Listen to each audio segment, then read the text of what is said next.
Hi YouTube, I'm Iman, and welcome back to one of my cooking videos. In this video, I will teach you how to cook simple Nasi Lemak with Sambal Ikan Bilis. Nasi Lemak is really popular in Malaysia as what they call a heavy breakfast, but you can also eat it for lunch or dinner. And in the US, it's also starting to get popular. My mom has started to serve it to her American friends, and they really like it. And my sister Anissa and my friend Amalia have cooked it for their international nights and the like. Since most of my audience is in the US, we're going to be focusing on a simpler version of Nasi Lemak, and that's using the simplest ingredients. So if you're in your places like Malaysia, you probably want to go for more variation. Right now, we're just going to focus on the rice. We'll worry about the gravy later. So now let's just get focused on cooking the rice. So as far as ingredients go, it's really simple. Because this is Nasi Lemak or coconut rice, the main ingredient is going to be, alongside rice, coconut milk. As you can see, we have a lot of coconut milk here. Rice here, for aromatic, we want ginger, an inch or so. You can add more if you want. And this is probably the hardest to get, pandan or batoy leaves. And you want to get the longer variation so that you can tie it up. See right here, you want to basically just gonna keep folding it, and then when you get to the end, you're gonna tie it around. And finally, salt. So let's get started. When we're talking about rice, the ratio that we use is around 1 1/4. So we used around 6 cups of rice, and for this mixture, we used a water and coconut milk mixture. We put 1 can of coconut milk and then just added water for the rest of it. And when you're talking about ratio, it's alright to go over, because if you're using rice cookers like this Soji Rushi, which cooks rice perfectly, if you add extra water, it's just going to cook the rice and it's going to spew out the rest.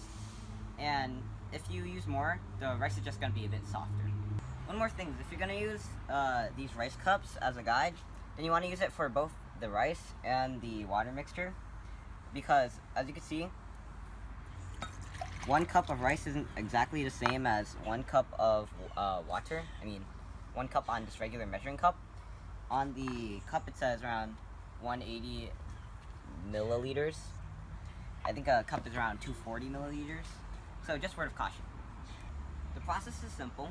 First, we add the mixture to the rice cooker.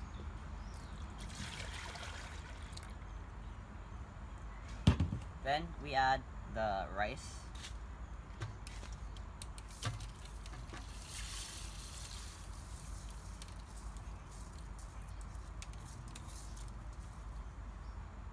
Alright, then we add the pandan or baito leaves, and then we add the ginger.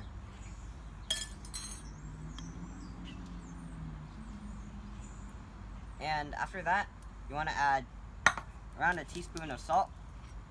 You can add more if you want, but just keep in mind that we're going to add salt to the gravy later.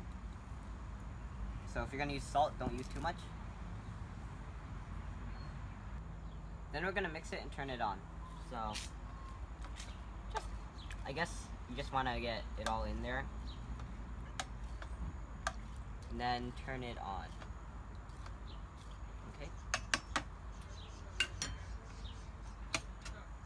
Next we're going to put our lid on. Then we're going to clean up this section so that we can turn our attention to the gravy. As you can see, the rice is cooked. And when I said 7 cups of water, I actually meant 7.5, since that fulfills the 1 1/4 ratio. Anyway, moving on to the gravy, we're going to start with anchovies.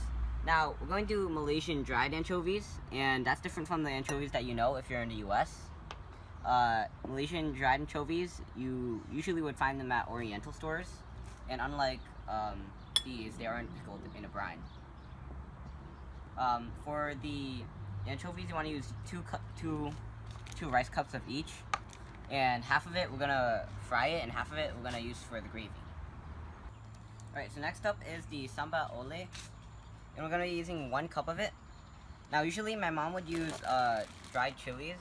However, since it might not be the same for where you live, and we're going for consistency, we're gonna be using sambal ole, so that we don't make any mistakes with the spiciness. Next up, tamarind. My dad says it's around the size of an adult thumb you want to use. And since the sambal oil already has vinegar in it, you don't want to use too much. Next up, this is optional. You can use belacan, around an adult pinky size. And if you're allergic to shrimp paste, you probably don't want to use this. And brown sugar. My mom says this is to darken it. Finally, salt and sugar. And last but not least, onions and garlic. My mom's using 1 clove of garlic and 1 onion. Now going back to the anchovies, as you can see here, the anchovies are split. And when you buy them at Oriental stores, they're usually come whole like this. This is a bit larger because it's a Malaysian import. At Oriental stores, they would be usually smaller. And for already split anchovies, they would be around $20 US for a kilo. Alright, so how do we split or non-split anchovies? So first you take off the head. Then you would just split it apart. You would apply pressure so that you could just peel them away from each other. Next you want to take out the insides. And there you have it. Split anchovy. So before we can cook the anchovies, we have to fry them first. So I filled this wok with 3/4 of a cup of oil. And as you can see, it's already boiling. So we're gonna put the anchovies in and cook them until they're golden brown. And after that, we're gonna use the oil that's left over to saute the onions and the garlic.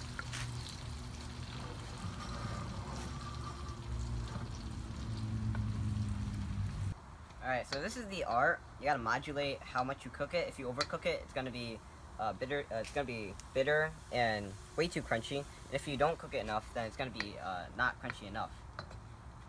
The cooking is done. It took us only around 3 to 5 minutes. So as you can see, it's nice and golden brown, and it's crisp. So we're going to divide this into 2, and we're gonna put half of them, just serve it raw, or just like that, and the other we're gonna use in the gravy.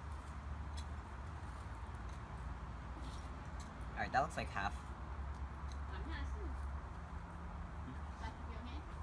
A tip for when you're frying anchovies is to rinse the anchovies before you fry them, and that way they don't overcook as fast.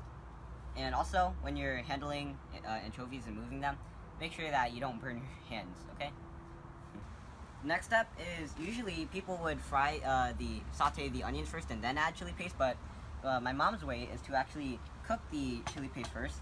So we're going to turn on the burner and wait for the oil to heat up.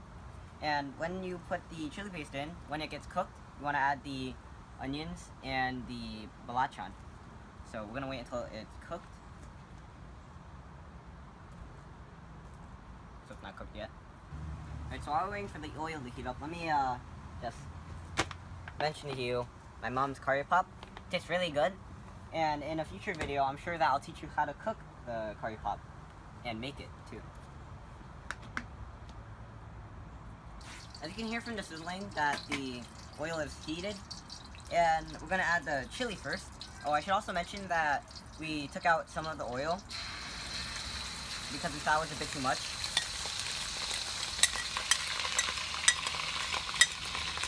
Alright, so about the chili paste, the reason that my mom adds it first is so that our tummy doesn't get upset. And if you're dealing with chili, you definitely don't want to make your stomach upset.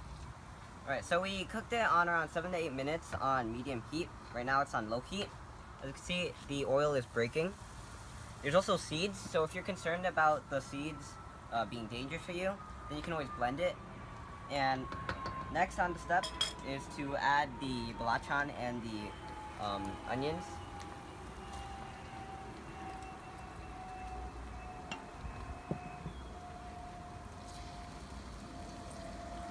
And stir it.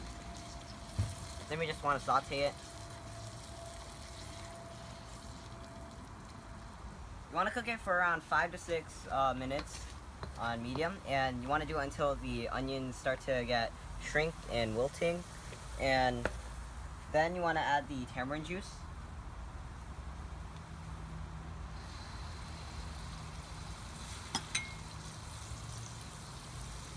start stirring. Next up, we're gonna add 2 tablespoons of brown sugar. You can always add more later after we taste it. And around 1 teaspoon of salt. I should also mention that on the side you should boil some eggs if you want. Ooh.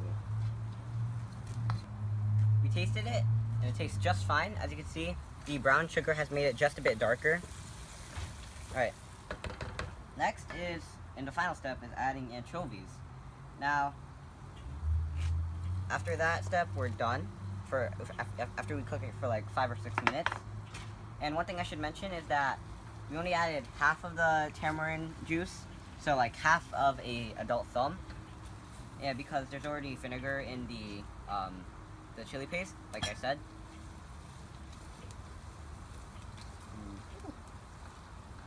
Smells good. So we don't want the ikan bilis to be overcooked or to be wilted, so we're just gonna cook it for one more minute, and then we're gonna turn off the stove.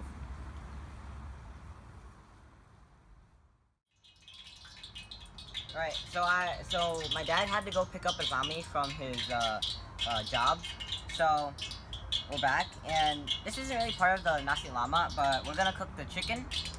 It's pretty simple. All you have to do is add turmeric and salt. There's not really any ratio to follow, so it's simple. We're just going to put the chicken into the pot and let it cook, and after that we're gonna crack the eggs, and then we're gonna cook the cucumber. Then after that, we're gonna come back and show you how it's served. And then, since Azami's back, we're gonna get him to taste it and rate it.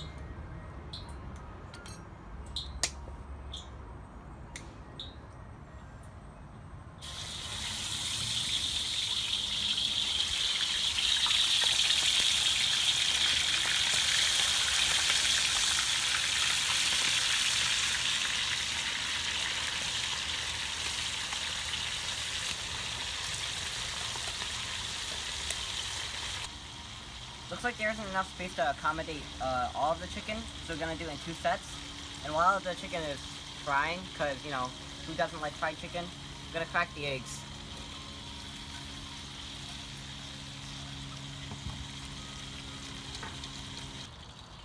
We have my brother Azami here. Thanks for being on the show. Thanks for having me. Alright, so Malaysians usually present their dishes on banana leaves to have that sort of aroma. And this is the fancy presentation, but for usually home cooking, we just eat it like this. So, go ahead. How about taste it, Azami?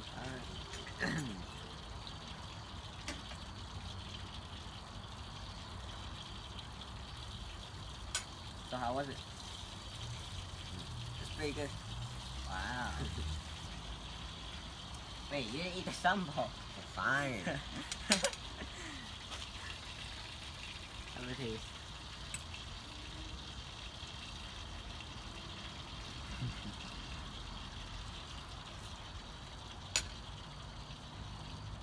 How is it? It's good. Alright, thanks for being on the show. Thanks for having me. Alright. So, it's a bit spicy, but not too spicy. That's what the rice is for, to balance it out. And this is one of my favorite dishes, so I'd advise you to cook it as well. Just before I go, and since we're on the topic of sambal, let's talk about the different variations that I may show you how to do in the future. First, we have the one that we did today, the spicy sambal with the anchovies. Next, we have sambal talos, or egg. So just a spicy paste with the egg. Then we have sambal patai, or sato, and this is really good because it has a lot of medicinal properties. So like if you have diabetes or kidney problems, then I suggest you check this out.